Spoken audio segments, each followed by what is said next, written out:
అమరావతి గుహల అపురూప శిల్పాలు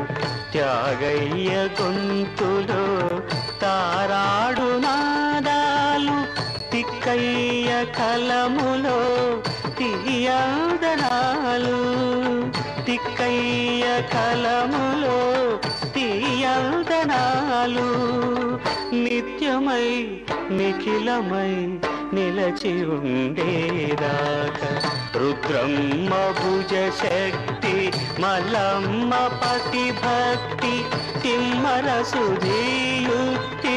కృష్ణరాయని కీర్తి మా చెవుల